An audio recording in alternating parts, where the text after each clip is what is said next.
Okay, we'll go live. We'll wait just 1 second for people to log on.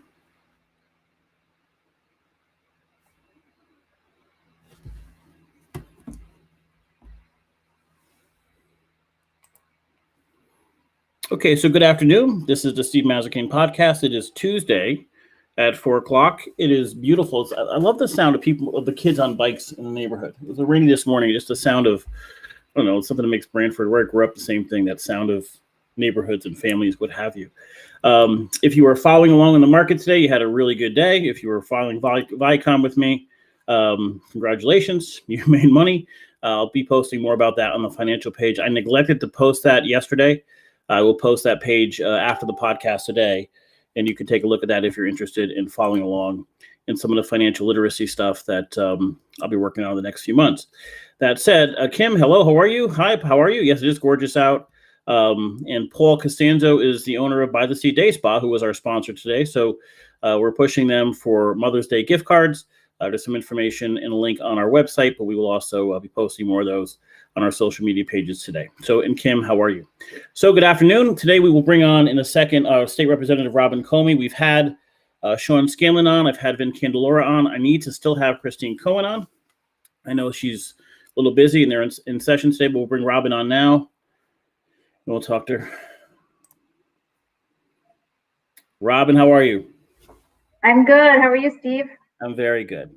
Thanks for coming on. I appreciate it. Taking some time out of the legislative session. You know, this is the first time I had you on before the election, but I did not have you on since you announced you were leaving the BECC. So what point did you leave what was the date of your last? So I stepped down at the end of December from the BECC. So those that don't know, the BECC is the Brantford Early Childhood Collaborative.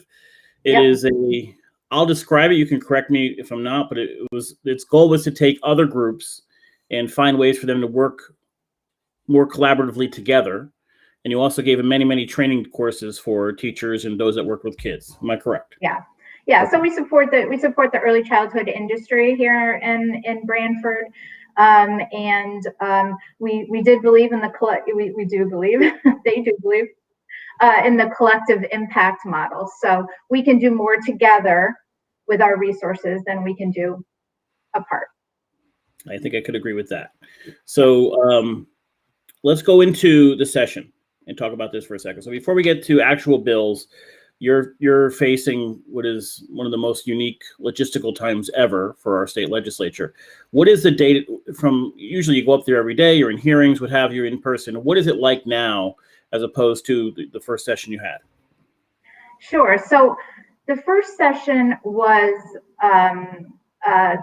the first 2 years we did all our committee meetings, every Monday, Wednesday, Friday, or Tuesday, Thursday. Usually you were on one or the other sort of routine. And then the last 6 to 8 weeks of the session, you would start going up, you would start doing, we call it general session, which is, doing the big bills on the floor. So we have a series of deadlines that we have to meet along the way. And this time, being that we're in pandemic, I would say that we've done all of our committee meetings. We do just like we do our town meetings here by Zoom. So I can be around the district, which is good, be able to go out. Today I went to a ribbon cutting downtown at the medical downtown medical place. And then we have started. We went up yesterday. We were in session. We were in session last week one day, and then we'll start next week. We'll go up Tuesday and Thursday. And what we do is we can sit in our office and cast a vote from our desk on our computer through a computer portal. So, and we can also walk over to the Capitol building and go to the chamber and comment on any bill that we want. It's just, we usually get there and you'll see, maybe if you watch it online, you'll see that the folks are like trying to catch their breath because they've done the long walk under the tunnel over there to be able to speak. So I interned at the Capitol probably, I don't know, 12, 13 years ago, a little longer than that, maybe. I remember that run, that underground run, a couple more times than I can count, especially as the session came to a close. A little bit crazy. So, okay, we know it's different, but when you got into office, your focus was obviously education aspects. Food allergies was a big aspect of that. Early childhood education was your career. Despite this craziness in this session, is there any bills that are important to you that have you pushed in this legislative session? Yeah, we haven't been able to work in the same manner. So there are bills that I put forward that didn't go anywhere this year. That went places last year, for instance. My restaurant food allergy restaurant safety bill made it out of committee last year. This year, I didn't even get it called in committee. So there's different priorities. We're really trying to focus on COVID-related issues. The education bills that we're doing, we're trying to really improve access to early childhood programs for folks, using expanding the eligibility to Care for Kids, subsidizing paying parent fees, and also expanding Care for Kids. Right now, you'd have to, in order to be eligible, you have to be a working parent, and we have successfully put forward a bill that will allow folks who want to, parents who want to go to college, go to Gateway, go to Southern, go to any, and can take technical programs or things like that where they can get Care for Kids funding and not have to do that. And then there's afterwards a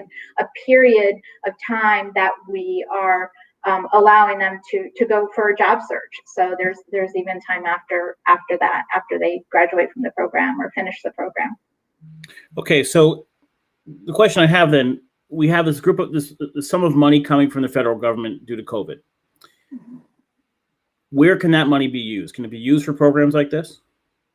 Absolutely. In fact, right now they're trying to stabilize the industry, and they're using, I believe we have $346 million from the American Rescue Plan Act, from the $6 billion that we're getting here in Connecticut, to stabilize some of the programs. They've taken quite a hit because people are not really wanting to send their kids to childcare or daycare. And so we are investing in family resource centers, doing some really teacher certifications. We are not only just early childhood, but home visiting programs. So making sure that parents have the skills to raise their kids. So Robin, what are you seeing as a result of COVID? As some of these some families, and I know some of the horror stories with families, depending on the economic bracket they're in, are we seeing a significant negative impact from this year of hell? I mean, what are we seeing with these kids that are coming back to school or into daycare centers? Well, so, what we're seeing is that parents are struggling, right? And so when parents struggle, whether they're struggling financially or they're struggling emotionally, it I say rubs off on the kids, but it does impact the kids and the kids' behavior. And having been sort of not in a great routine, I know with my family, it's been difficult. I've got one kid who is learning virtually because she is competent to do that.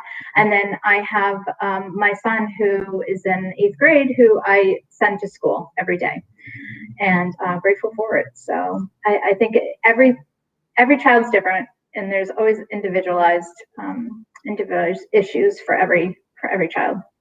So Brantford just received a significant amount of money.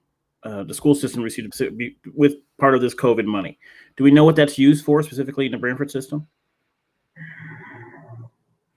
I am unsure what their plans are for it. I have not had the opportunity to sit down. I mean, all of this, the guidelines have been like drip drabbing out, right? Sure. How you can use it, how appropriate you can use it. It can't be used to offset net tax revenues that were lost, or can't be used for pension payoffs, those things. So it has to go directly to the towns and to the kids. So I have not had conversations yet with them. I do know that even today there's a really huge press release that came out and programs that the governor is pushing forward, which is all about making significant investments in summer learning. So working with camps. I mean, I'm hoping that I was actually thinking I've got to put a call into the rec department, because they are giving out grants to Parks and Rec programs, to, I'm assuming, YMCA's, early childhood programs, libraries, enrichment programs, really trying to infuse some money into the children and families, into investments in children and families. So that's what they're going to, actually there was a safe space program for kids ages 13 to 17 that they're going to fund. Some really exciting stuff. Okay. So, yeah, and it is interesting. All that money was given out, but the actual stipulations for how it can be spent come in tiny pieces. So here's a bunch of money, and we'll let you know later on how you can use it. And that's the challenge, I think, locally, especially, with the schools and things like that. Okay. Let's talk about some of the more statewide issues that are becoming, politically hot topics. And we'll start with some easy ones. Where are you on marijuana? I am in support of adult legalization. I'm not asking if you're high or not now. I was just saying in general, you're in support of that. Yes, I am in support of that. Yep. The sports betting bill as currently written, would you support that? Oh, okay. So I knew you'd ask about it. So I called up the House co-chair of the committee, and they are working on final language of that bill. So there's still, it's nothing that is going to derail the bill, so don't worry about that. But there's just some minor negotiations between the governor and between the tribes. They are really focusing on the investments, on how they're going to help invest in problem gambling resources and things for people, and also on the regulatory and licensing language. So how with DCP, so how fast they can get this up and running, because they are under the gun in the sense that the NFL is coming up and things like that. And like 80% of all betting happens during the NFL season. No, my only concern with that bill was that it allows competition. That if we gave it just to one tribe and they had just used FanDuel or just used DraftKings, for example, we wouldn't have competition in the lines of games. That's a bad thing to have. So I think from the way I've read the rule, the different groups, the lottery or the different tribes can work with different companies. So that should allow for some competition. But we'll probably see that in practice. And like many bills, we'll pass it and then adjust it if we have to down the road. Absolutely. Okay, I've got a few calls on this one. This comes up every year, so I'm not sure it'll pass this year, and I know you get objections to this by car dealerships. Tesla sales. Yeah, I know. I get a lot of emails on that. I even know the bill number, and I don't even usually remember the bill numbers so much. I think it's 127. There is some concerns by dealerships, and then there's a big, the electric cars are becoming more and more popular. So, I don't really know I think it's competition, and people don't. Well, part of it is that there are, franchise laws that allow the concern when these, Ford dealership would open up a territory and then Ford would pull their car from them and bypass the dealership. So dealerships want that protection. But Tesla sells direct. There's 3 or 4 new companies being created that sell direct. The question is, why is Connecticut always last in this stuff? For being such a progressive state and a green state, we seem to be last in all of this stuff. But I'm sure you're getting bombarded by car dealership owners who are saying, we have a lot in Branford too. I'm sure there are. And their employees. And I think the bill was supposed to not be brought forward. And then we had some committee chairs changed. So, so it went forward. It made it through committee. So if it comes up for a vote, it's a Senate bill. Any idea how you would vote? I'm not sure yet. I haven't seen the bill. I haven't seen the language. Let's talk about the zoning bills. Now, there's a series of bills that would change the way local zoning, some decisions local zoning can change. I've read these bills. Some of the words against it, the people have against it, I think they're reading some things into it. However, at the same time, there are some changes, and it does remove some power from local zoning boards. As a general rule, we have representatives from the inner city versus, the Branfords, the Guilfords, the Madison of the world, and then there's a very different worlds. Would you vote for a bill that minimized or lessened the power of a local zoning board?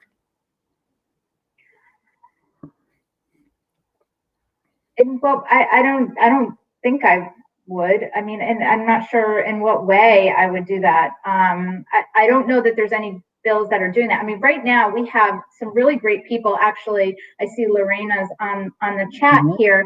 Rep Zullo is on the housing committee, and we passed 3 bills out yesterday of the committee on a bipartisan fashion. So I know that they're working bipartisan, in a bipartisan manner. I think your question is just a little vague, and I'm not really sure.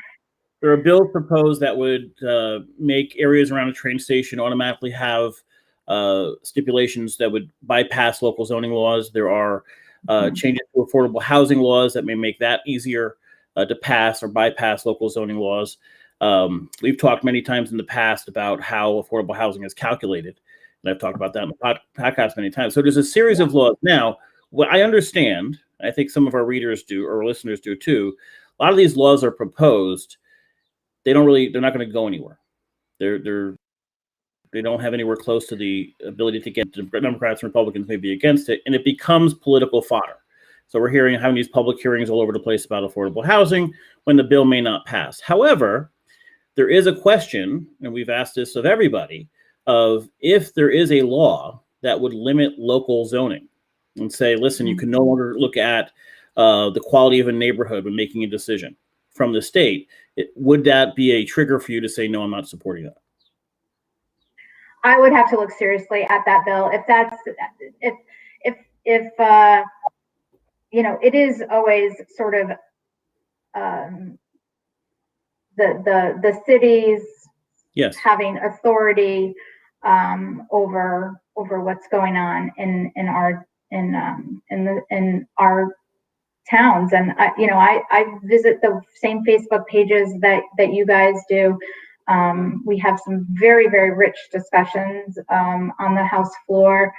We have a new representative, Fiorello, who is really, that is her number one issue. She's down in Greenwich, and I know a lot of work is being done there in Greenwich. So, I mean, if the bottom line is that I hear from people every day who need a place to live in this town.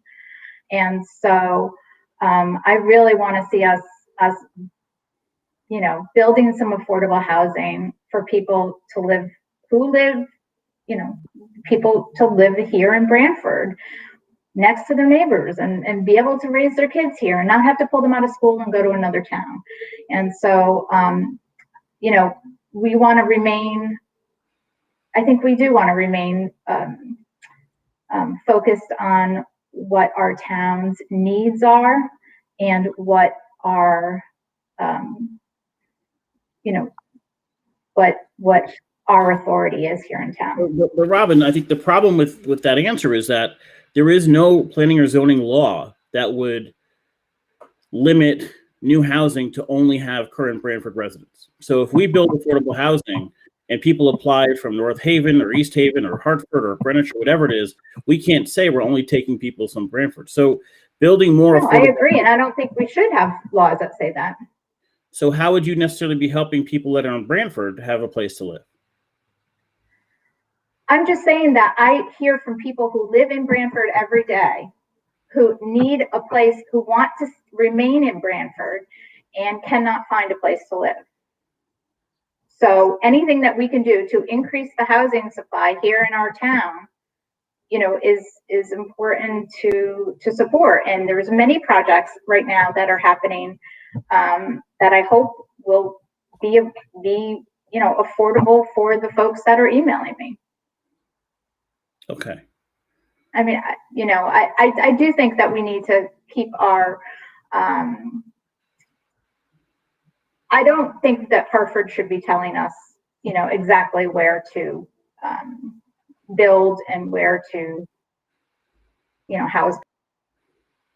It's by the train or elsewhere. But that's something that we talk about anyway.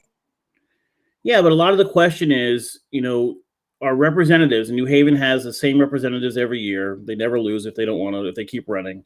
And do they have the power to start telling towns like obviously Branford, but Guilford and Madison, you have to change your regulations to put, hopefully take New Haven people and move them elsewhere. Now, I was kind of, there's no firm yes or no from you on, no, I would not support that, or yes, I would. I can't say that I'm voting on a bill that I don't know I can't give you a commitment if I don't know what the language is. So I just don't want to say yes or no if I don't know what the bill is. All right, fair enough. And they're still being reworked and edited, so there's no question that we don't have a final. Yeah, that's why it's really hard to even sign on as a co-sponsor and things like that, because by the time the bill gets, the original bill, and then by the time it finally gets to the end of the, to the floor to vote on, it could be an entirely different bill. So that's why, no one ever commits to really, doing that.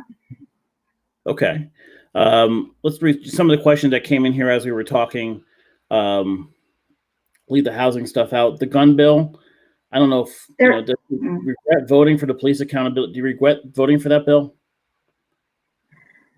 No, look, that day was very scary. I think he says about our day that we had the other.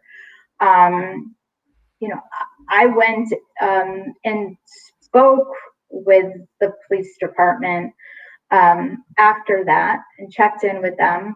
I had actually received a phone call from the shooter a few weeks before this event.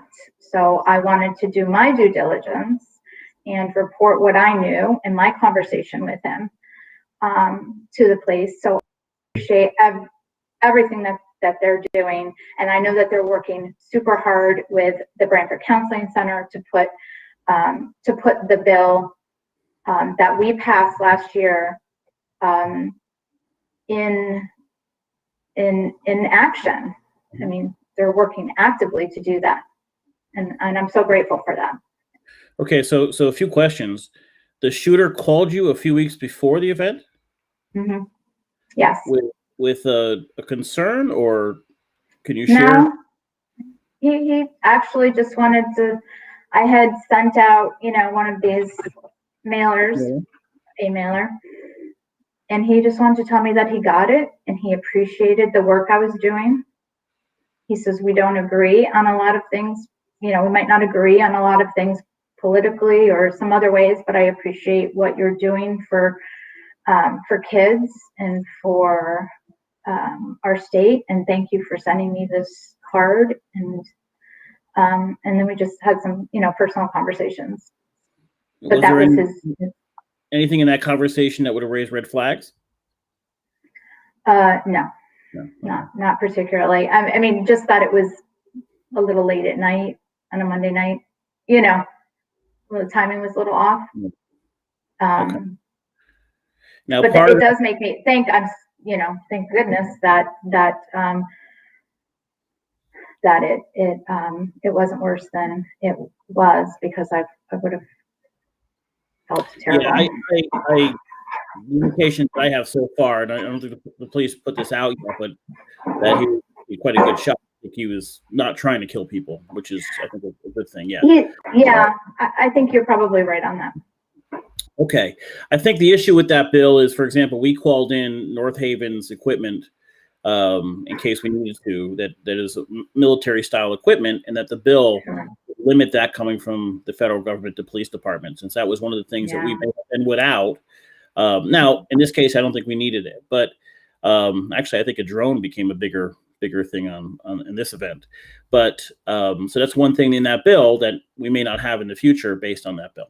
But yes, I do agree the police are working on implementing it. The town of Branford is proposing adding a position to work with both the police and the counseling center to provide follow-up for uncounseling services. And obviously, we do a lot of this with BH Care as well. This adds another level of that. So I hope that we can get that passed. I hope that they support the police. I think will pass. I spoke to the police, and in fairness, most of them said a lot of the stuff was already happening in Branford anyway. It wasn't what I said that day. They'll always fight anything that kind of holds them a little more accountable, but there wasn't a significant difference from most of the Branford police. Okay, are there any other discussions or controversial bills that you want to bring up that you're having in Hartford? Oh, we're doing the financial literacy bill that you like. I took notes on that. What bill is that? Do you know the number? I don't know.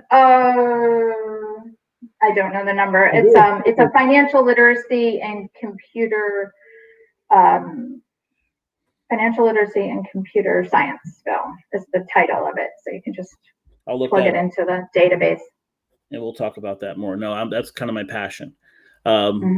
Okay. Anything else? What else? We're doing some children's safety stuff. Yesterday, so it's Sexual Assault Awareness Month. I'm having a Zoom actually on Thursday. If people want to join, it's going to be live on Facebook at 6:00 with some survivors and some professionals in that field. But we have a couple of really good bills out of Children's Committee on background checks for camps, which you would think it would be sort of a no-brainer, but it took like 3 years to pass. For camp counselors? Over 18, yes. We didn't have that? Some could, some could not, right? It's expensive, right? I mean, all that stuff costs money. So, if you have, the Y system, I think they're would have cost them like millions or something like that. Anyways, so we have that. We have a bill on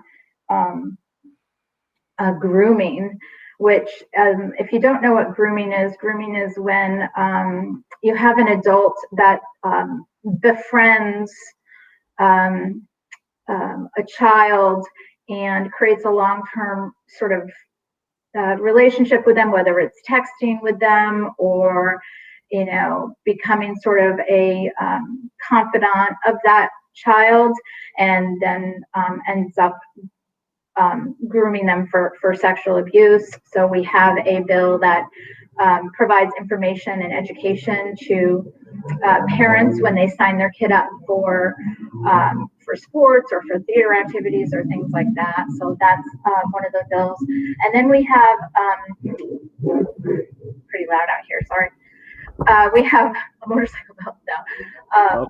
We have a youth suicide prevention program bill, which is going to be a train the trainer program that will be administered, hopefully if it passes, by the local health departments, and allows them to train our municipal partners on QPR training, which is question, persuade, refer, and that is recognizing the signs of someone who may be in suicidal crisis, and an avenue for providing them intervention and resources. Robin, I want So to go those back are to you for a second. Hold on this groom up thing. I had never heard of this term. This is Yeah. an adult who befriends a child, engages in a texting or other relationship. Is the parents unaware of this? Right. So they might be a coach, right? I'm just putting it out there, coach who creates this sort of, special relationship with, So someone in a child's life may push the boundaries to what are inappropriate levels. Yes, over a period of time, in repetitive, yeah. Interesting. Yeah. Is that a growing problem? We're seeing evidence of that. Yeah, it's a manipulation of situations in the child, and absolutely, it happens. Okay. No, every time we hear a bill like this come out, we end up hearing the stories that back up the need for the bill. And they're like, hell, how did this happen? And we not know it or see it or what have you. So interesting. Okay. Yeah. So those are that. And new this year, I was pulled off public health and I am now on insurance and real estate. So I kind of took over Sean's role there, although he was chair and vice chair. But that has been interesting, doing the telehealth bills, making sure that telehealth becomes permanent. We have 2 bills that are doing that, 2 avenues for that. One's for the Medicaid program specifically, which came out of the Human Services Committee, and then we have the one for the commercial insurance plans, which is what we deal with on insurance. So been doing that. Got a couple of less exciting bills on that, but there's the public option, which has been much talked about, and which you'll see, in your final version on that. Yeah. At some point, that'll be obviously a big deal. I mean, I'm guessing, and maybe I shouldn't guess here, but the bill that Sean Scanlon is putting forward, the budget or the new tax code, you'll support that for the most part. Yeah, I mean, there's parts of it that will be negotiated out. So I support Sean and whatever. Yep. I trust Sean, and I know that he's been working really, really hard on this. And we haven't even seen each other because we're just not crossing our paths right now, lately. But I know that he will prioritize, Branford and our communities. So I trust him.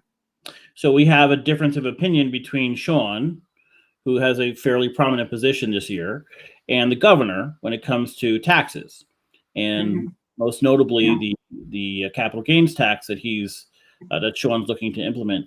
Would you support that as written? I have not seen the language. Okay. On the capital gains tax. Although the governor hasn't either, and he's basically said he would veto it. So, listen, it's a constant push and pull between the progressives and the moderates. Actually, I was a little, the finance package that came out was pretty progressive, and as you know, the governor, is more of a moderate and a fiscal. Fiscally conservative on those issues. So, how would you label yourself? So, I do work with the moderate caucus. Okay, but not necessarily on the governor's side. Social issues. On social issues. On social issues, I'm more progressive. But what did you say? So in this case, you are more moderate and the governor is more moderate. Would you side with him on those new taxes? Listen, I think that we're just going to have to see how the numbers crunch us out. There's going to be give and take on each side. It's not going to be one or the other. It's going to be somewhere in the middle. A marrying of the two. That's what I believe. Okay. So we'll have to have you back on when we get the final wording on this stuff and see where you stand, or maybe right after a vote. Yeah. Okay. All right, I'm Robin, just looking at the comments here. Lorraine, a lot of water management and sewage bills on better communication. Yes, yeah, we did that bill. Yeah, that passed. We passed that bill. That was based on an I mean, event. we haven't passed it. Yeah. A very specific event that happened. Not long ago. Okay. Yeah. Sure. Okay. Richard, affordable housing. The affordable housing discussion, we'll leave that for another day because it's a very detailed discussion on how they're counted. These bills create more density, and a lot of this is on the housing stuff. So listen, I've heard your commentary, your comments on that, and I tune in. I know, but from a law standpoint, that has been a large number of the emails that I've gotten in the last even 2-3 weeks because the rhetoric has really picked up. I don't want to spend too much time on those if it's not going to pass. However, if you get some indication that it is being discussed and it's going past, committee, I would like you to let us know, and then maybe come on and talk about it and have more specifics as to what that bill was in that bill. All right. Yeah. Yep. That sounds good. Okay, I was just looking through my notes. Okay. All right. Let's talk to you later. I'll talk to you later. Bye. Bye. Okay, so thank Robin for coming on. I get it. It's hard. These bills change, and then what happens is they get to a final vote on the floor, and they change even more. And so something gets mixed in. Bill 1 becomes this massive bill of collection of other stuff. So I get not wanting to take a stand. That's her decision. We have, I think Sean has made a little bit different decision on some of those things, but what we'll do is we'll wait until there's more specific wording on some of these bills and ask her to come back and talk about it then. Or if this thing's happened quickly and there's only a few more weeks left of the session, we'll have her come back afterwards and talk about some of those things. It was a good question about the police bill. Listen, you're always going to have, I don't love the police bill. I would have voted no, but I understood the need for the police bill. And I did talk to police officers who basically said Brantford's doing most of these things. There was an issue about what they can ask for when they pull people over. There have been some revisions made in this session on the timeline to put some of those and implement some of those changes. So those helped. But yes, when we were going through that issue with the shooting in Brantford, that day you heard, North Haven has this equipment that is military style equipment. And one of the first calls was, can we get this equipment from North Haven during that day? And my first thought was, well, that's the one thing we won't have access to in the future if we have it now, but we won't get it from the government. So there are some changes. In fairness, we didn't need it. It was just basically kind of overkill, just make sure in that case.